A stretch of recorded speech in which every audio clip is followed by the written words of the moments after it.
Healthy shoreland is something everyone appreciates. Clear water, shaded banks, lots of wild birds and animals. Things that are valuable, not only because they're nice to look at, but because they also help support a lot of the other benefits that come with living near the water.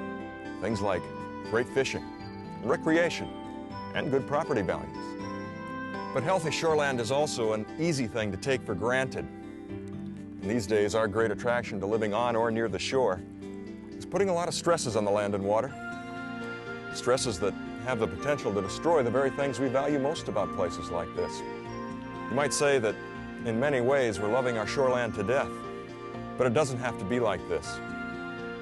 Fortunately, there are ways to manage our impacts upon these valuable natural resources.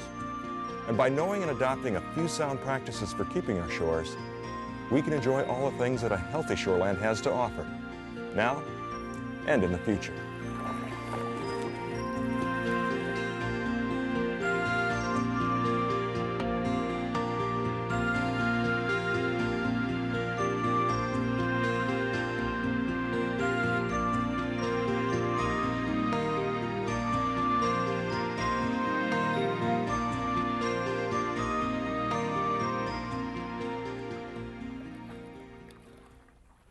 Russ, how's it going? Good, Lori. How about you? Sure is a perfect day for working near the water. It really is, especially in such a picturesque location. You know, even though there's a fair amount of development on this lake, the shoreline is remarkably wooded and pristine. There's wildlife in the trees and the reeds, and the water is crystal clear. A place like this makes it easy to see why shoreland is so desirable. The folks that live here have done a good job of developing their lake properties in ways that have preserved the area's natural beauty. It's a great example of how many people can work together to maintain a healthy environment. As a direct result, these property owners are on healthy economic ground as well. A clean lake generates dollars for local businesses as people come to the area to fish, swim, or just enjoy the scenery. And land values remain strong. Once again, everybody who owns property near the lake benefits by promoting a safe and clean environment. You can't put a price on the value of safety. The folks here can swim in this lake and drink water from their wells with little worry that it may be tainted with bacteria or other contaminants that could make them seriously ill. Unfortunately, this is not always the case. In many places, the water is being seriously polluted, and not by industry, but by residents who simply don't realize that their septic systems are not working properly. And if the water isn't safe, Lakeshore quickly loses both appeal and value. What the residents of this lake have done to protect the beauty and value of their properties is adopt shoreland best management practices.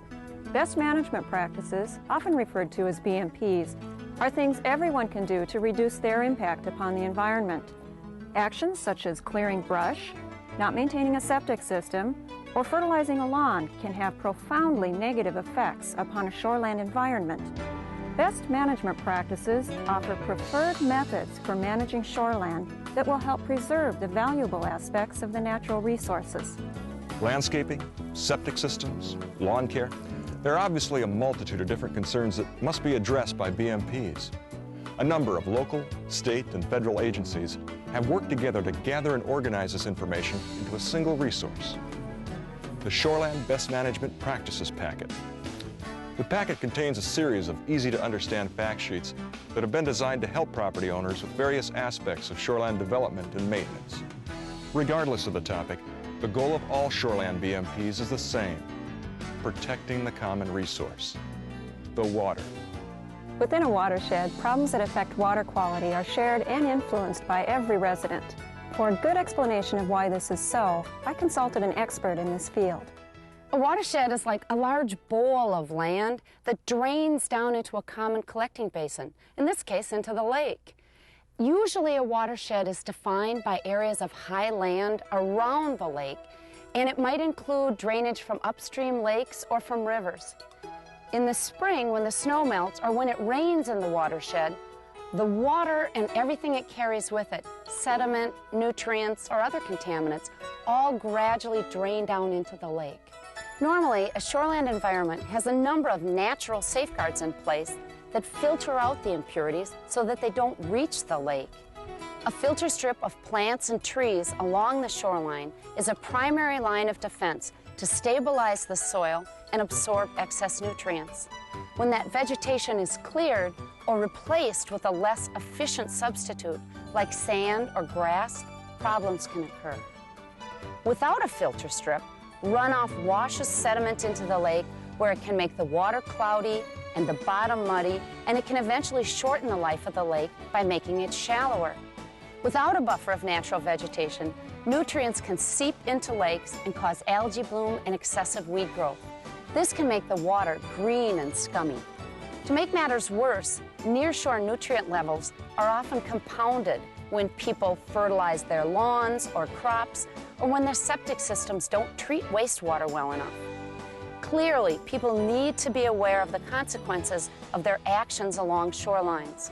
Any changes that are made in the shoreland area should be done in a way that will keep the soil stable and will not increase nutrients reaching the water. The bottom line and the common denominator for everybody living in the watershed is water quality. Everything else of value in shoreland property, aesthetics, recreation, wildlife, property values, everything is linked to a healthy water supply. So what are the best management practices for controlling sediments and nutrients in lakes and streams? More often than not, the solution is perfectly natural. We found that for a number of shoreland property owners, integrating with nature was an important part of a successful management strategy. This environment is why I bought this property in the first place. To my eyes, making drastic changes to this property would reduce its value. When I look out my window, I'd rather not have a cleared view of my neighbor's house. I enjoy the trees, watching the birds and animals that live in the natural vegetation around my home. I've got nothing against green grass, but out here a manicured lawn would seem unnatural. Besides, I've seen lots where people have cleared all the way to the lake, and it's a never-ending battle to keep the waves from eating away at the property. Not to mention all the mowing and yard maintenance. No thanks. In many cases, the best management practice for shorelands involves keeping many of the natural characteristics of property. Vegetation is a good example. Besides blending aesthetically into the native environment, vegetation helps to anchor soil and prevent erosion, especially on steep slopes. Plants can also form a natural fence around lots, affording greater privacy for people, while trees, brush, and unmowed grass provide secluded habitats for birds and animals. As we have seen, however, the most important function of natural vegetation is as a buffer strip along the shoreline. Here the vegetation fulfills a crucial role in reducing runoff, resisting erosion, and keeping sediments from polluting the lake. In addition, these plants act as natural filters to absorb nutrients that might otherwise enrich the lake and stimulate unpleasant algal blooms. This buffer zone also extends to include aquatic vegetation. Beds of bulrushes and wild rice act as natural breakwaters that protect the shoreline from erosion by waves while absorbing nutrients that might otherwise nourish algae. Retaining the natural features of shoreland looks appealing, provides important wildlife habitat, and plays a crucial role in keeping a lake healthy. And just when you thought it couldn't get any better, there's also this. It's easy and inexpensive. Here's another example.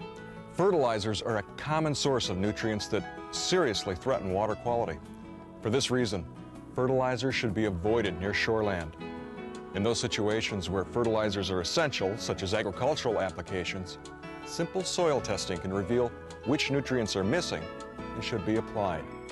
Again, these are easy, inexpensive, common sense solutions.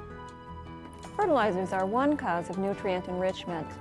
Non-conforming or failing septic systems represent an even larger threat, both to water quality and to the well-being of those who share the water. To learn more about this critical issue, we spoke with an authority in this area. It's estimated that approximately 70% of the on-site septic systems in this state are not functioning properly. For that reason, it's vital that people know how to tell if they have a problem with their septic system. There are a number of clues and warning signs that can alert people that their system is failing. People should also know what to do to properly maintain a septic system. Adopting a few simple household habits that conserve water is an easy and inexpensive way to help keep a system working properly. Annual pumping is also an important part of a good maintenance program. It's relatively inexpensive to have a system pumped, but to replace a system that has failed due to lack of proper maintenance will cost thousands of dollars. Of course, people must know what to do if a system does fail. A failed system requires immediate action. Untreated sewage seeping into lakes and wells is a serious public health threat. Older, non-conforming septic systems must be upgraded.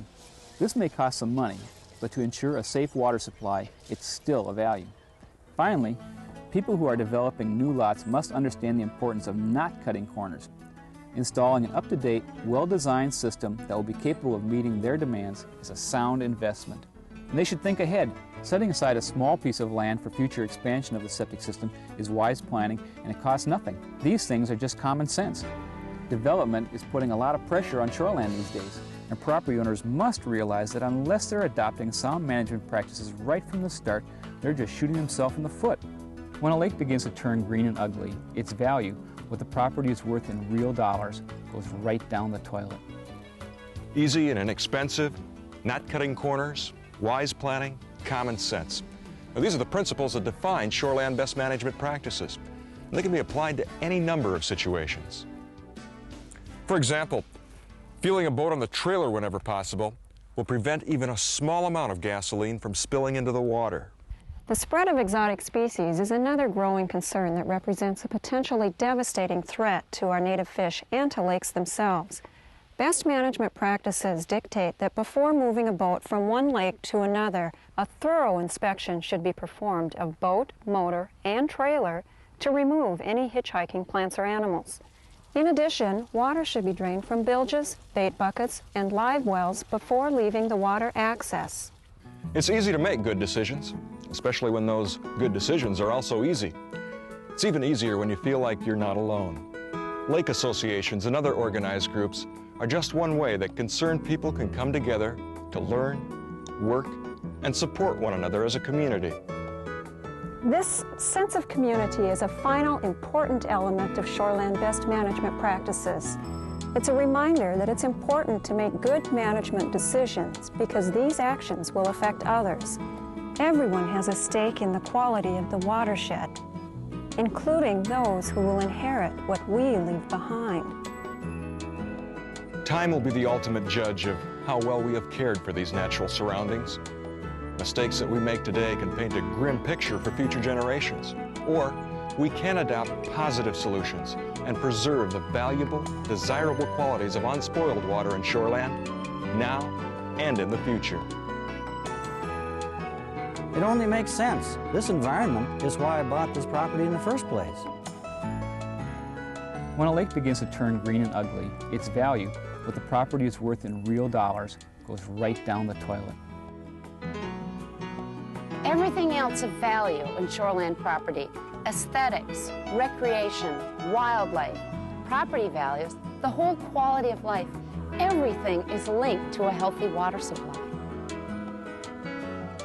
Healthy shoreland is beautiful, valuable, and important to all of us. Best management practices are the way to make sure that we are doing everything we can to protect the land and water.